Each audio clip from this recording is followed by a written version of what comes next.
Welcome to the Animal Free Labcast, everybody. I'm back again this week with Dr. Gemma Davis. Hiya, Gemma. How are you? Hi, Carla. I'm good, thank you. How are you doing? Yeah, good, thank you. What have we got coming up on today's episode? Well, today we're going to be joined by two very special guests. So we have Athena Mattheou and Celia Balanza, who are part of the Lifetime CDT PhD student program. So they're going to tell us all about their PhD projects that we are supporting, and also fill us in on a meeting that they attended in Parliament last week with our APPG, where they had the opportunity to tell the MPs all about their projects, which use only animal-free methods. Yeah, they came all the way down from Glasgow to Westminster to talk to the MPs, which was brilliant. They did a really good job. So looking forward to seeing them again shortly. Before we get into all of that, though, tell us about the results of last week's poll question, Gemma. Yeah, so if you remember, the question was, does research into personalised medicine make you feel more hopeful about the future of breast cancer treatment? Yes or no? And the results were 100% yes. So it's good that people are feeling more hopeful about the prospect of personalised medicine, because people like Jenny from last time are doing that, and it's fantastic. Absolutely. It was Breast Cancer Awareness Month last month, wasn't it? In November this month. So really important that we've got a little bit of hope for the future with some of these terrible diseases that we're still looking for better treatments for. So yeah, exactly. So what's grabbed your attention this week, Gemma? So we've been diving deeper into the 2024 annual statistics of animal use that we were talking about last time. Lots of our supporters have been in touch to say, they're very disappointed with the numbers because there was only a very minor decrease in the numbers compared to the year before. So thanks to everyone who's taken the time. Yeah, pitiful, exactly. Thanks to everyone who's got in touch. And if anyone else does have any questions or anything that you'd like, to find out a bit more about, do get in touch either through email or on social media. And we'll get back to you. We can have a chat about it. But obviously, we are very disappointed as well. But we are using that as fuel for our public affairs team to put extra pressure on the government. And they've been working really hard to put together some really good briefings for MPs, with all the details about the stats. And it's generated a lot of interest already from the MPs. And even off the back of it, we've already supported several MPs to submit written questions to the government, and we've supported at least 6 so far that we know of that have been sent. So we're waiting for the responses on those. And they're just keeping that pressure up to make sure that the government knows this is an issue that isn't good enough, and we expect more. And off the back of it, we've also had another MP sign our EDM to say that they support Herbie's Law. So that's absolutely fantastic. We've also supported a op-ed article on politics.co.uk by Dame Caroline Dinage, MP, on the stats, where she talks about how much of an animal lover she is and how she really supports Herbie's Law. And she really believes that all the parties need to work together to make progress for both people and animals. So thank you to Caroline for her support. And finally, we've also supported Liz Kendall, MP, to write to the new Secretary of State for Science, Innovation and Technology, where she raises the issue of the stats and calls for Herbie's Law. So thank you to Liz for your support and all the other MPs who've been in touch. It's really amazing to see people from the different parties engaging with us and taking these bold actions, which will eventually lead to change. So really positive there. Yeah. But what's grabbed your attention, Carla? What have you been thinking about? Well, building on that, I was in Westminster last week at an event that we hosted with the all-party parliamentary group on phasing out animal testing, which is, in other words, an APPG. It's the one that we helped coordinate. And it was really great to see so many MPs come along to hear from some of the students from the University of Glasgow who are part of the Lifetime CDT. It was, so I'll tell you a little bit about the Lifetime CDT for people who don't know what it is. And it's a project that we've supported for a number of years. So it's acronym City. The whole thing, Lifetime CDT, is one big acronym because scientists, they love their acronyms. Okay, so Lifetime stands for, I have to read this out, Engineered Tissues for Discovery, Industry and Medicine. So that's the Lifetime bit. not sure where the L is, but anyway, engineered tissues for discovery, industry and medicine. And the CDT is the Centre for Doctoral Training. So basically, they've got this amazing funding to fund 80 students, to train 80 students for over a decade in basically in animal-free technologies. So the majority of the money comes from the Engineering Research Council, called the EPSRC, if you want another acronym, and they're funding these students for a decade to really get to grips with engineering and technology. And so there are a range of biologists and engineers, and they come from multiple different disciplines, all coming together to try and create animal-free technologies for the future, for medicine and also for industry. So lots of industry partners in it. I'm really, really proud that we're one of the founding partners and one of the biggest funders. Not as big as the Research Council, but it was one of the first things that I did when I started the charity. We got approached by the professor who runs it, Professor Mattheou, to ask if we'd like to support the application, and immediately jumped on this and said, yeah, this is something we've got to be part of. And they were successful in the funding bid, and we've been partnering with them since it began. So really proud of, to be a strategic funder for this. And as I say, it's bringing together expertise from academia and industry and healthcare for these really in-depth training programs. So the students will go through 4-year PhDs, which is, I think it's a bit more usual now, but it's something that's sort of, normally the standard is 3 years. So they're getting this extra year, which is helping them to do extra training and are helping them to learn how to communicate their science really well to people. And so we asked some of the students to come down to Westminster to come and meet the scientists. Quite often we take scientists to the lab, and that's been really great and really helped people to understand the opportunities and get them supporting Herbie's Law. But this time we brought the lab to the MPs. And so we had 6 students come along and talk to the MPs about their work. And really great to see these young scientists being really passionate about that animal-free research, and a really engaged group of MPs who came. And it was a Wednesday afternoon. MPs are normally very busy then, but a lot of them came and they spent a full hour like just going around to talking to the scientists and finding out a bit more about their work and how they're the next generation and the hope for the future. So really inspiring. Yeah, absolutely. It's such a good program. These students receive such thorough training, and they really are learning these brand new methods, completely animal free. They're using all the most up-to-date modern technologies. They really are going to be the next wave of researchers that make a difference. And they'll go on to train others using these technologies and really moving away from these old-fashioned traditional animal experiments. So it's a fantastic opportunity for them to speak to MPs, tell them about what they're doing and really inspire them to move forward with supporting Herbie's Law and everything else. So brilliant. Well, let's meet a couple of them now, shall we? So I'm really pleased to welcome our fantastic PhD students to the podcast today. We have Celia Balanza and Athena Mattheou. So thank you for joining us. Thank you. Well, do you want to tell us a little bit about your projects and what you've been working on in your PhDs?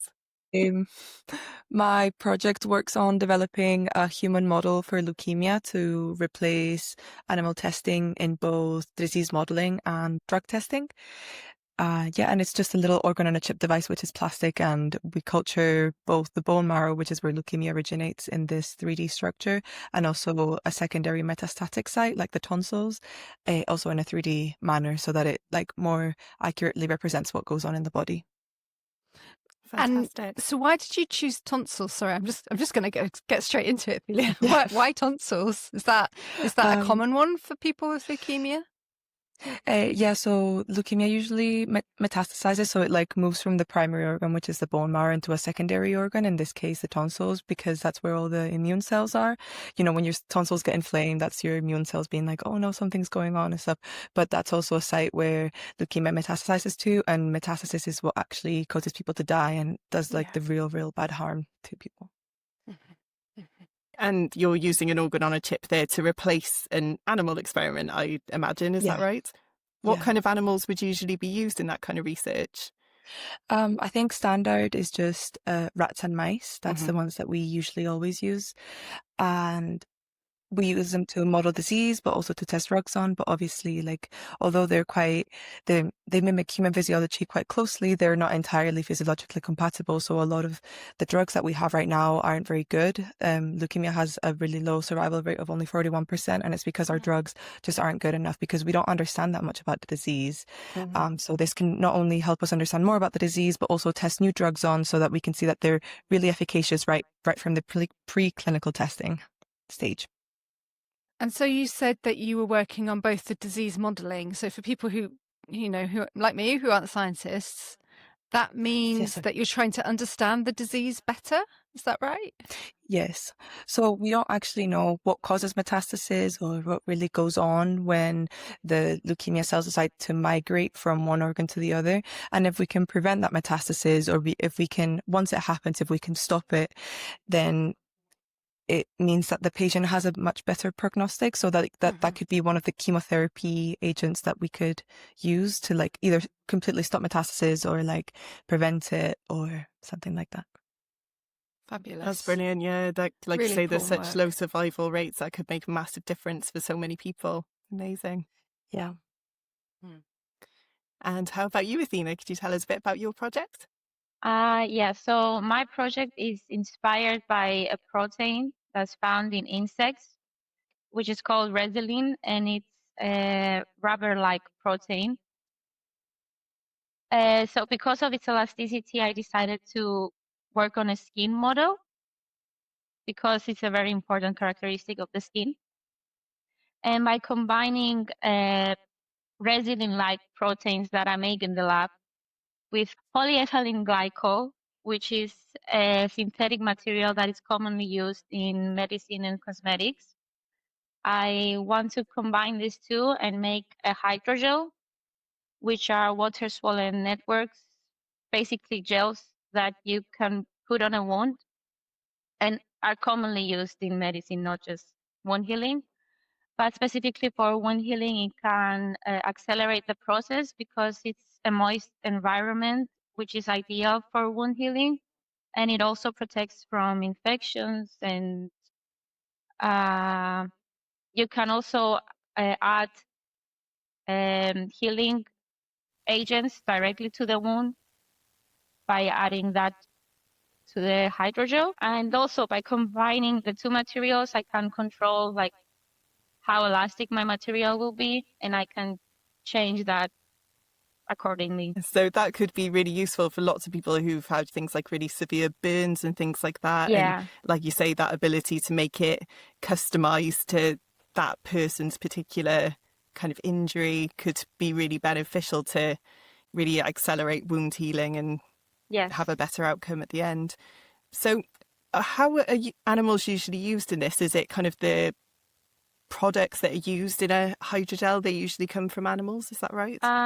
Yeah, so commonly used products are like collagen and gelatin, which are like from bovine or from like anything really. Yeah. And what are the problems with using those kind of animal products to heal a human wound? Is it kind of, does it not translate well? Well, basically, yes, it's not like an ideal model because humans as well are different. Like even the size of an animal is different. Like generally, animals are not good models for human diseases. So And that's something we've talked about before with lots of different animal derived products, things like gelatin, like you say, and things like fetal calf serum, these kind of differences that you see between animals makes it even more difficult to then translate that into your human experiment.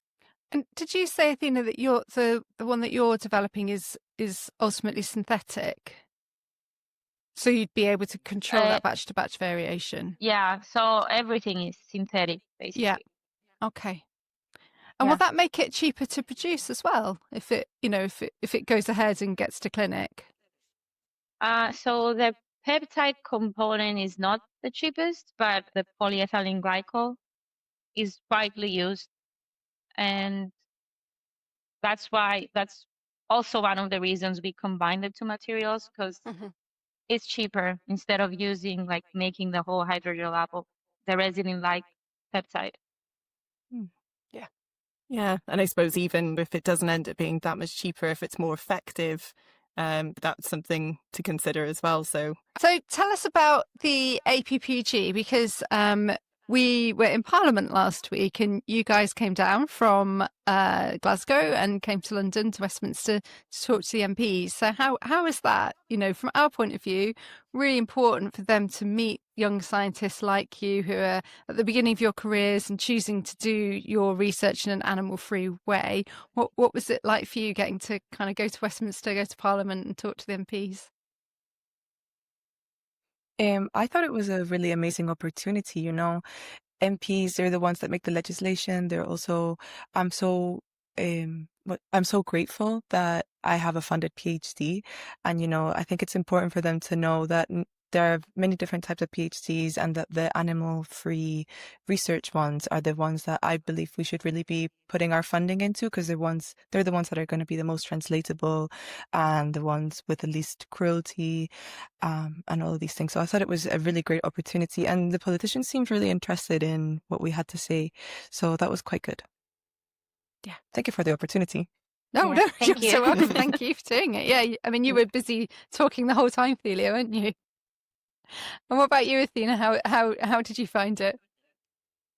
I agree, and I was also quite stressed before going Mm-hmm. because I didn't know what to expect. I thought it would be like really formal and everything, but it was really like a relaxing, friendly environment, which I didn't expect.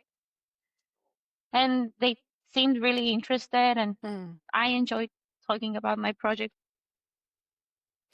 I thought what was really great was that a lot of them, MPs are really busy, and it was a Wednesday afternoon, which, if anyone knows anything about Parliament, is the most busy time in the week for MPs. There's loads of votes going on, and they've got to be rushing around this big parliamentary estate, getting from here to there.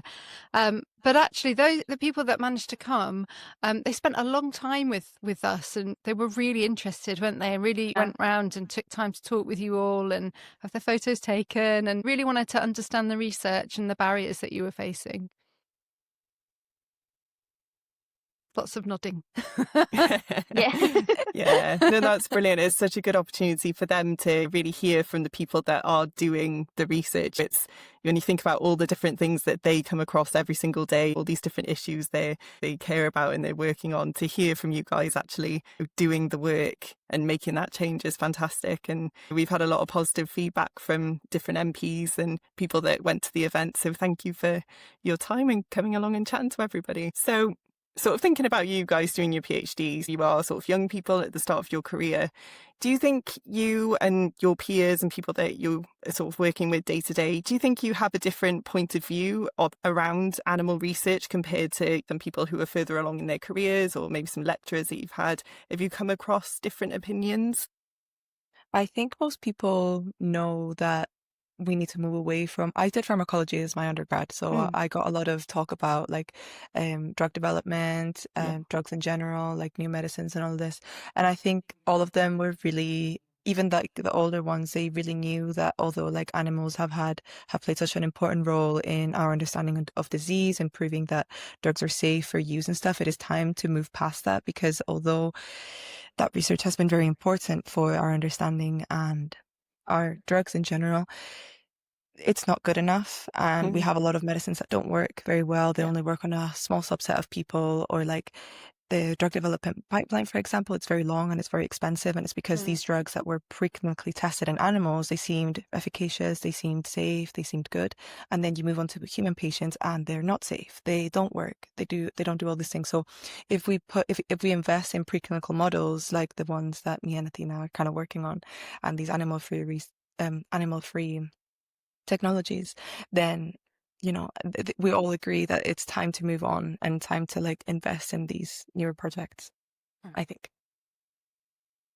I think I also have like a similar experience. I didn't have like, like most of them know that animal models are like not ideal. I didn't have an experience with people focusing on animal models. and I never did any animal work myself. Yeah. I also did my master's in stem cell engineering, which really focuses on personal medicine. Yeah, so it's not really something that's sort of been an issue I because you've didn't, kind of gone that yeah, way anyway. Yeah. yeah, exactly, yeah.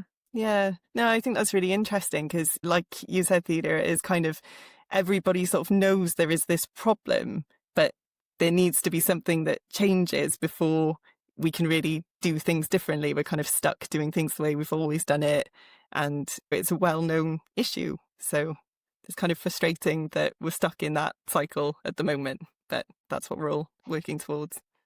I agree. But, new technologies are emerging. We're Yeah. slowly moving away from animals. And I Yeah. think, research is going in the right direction.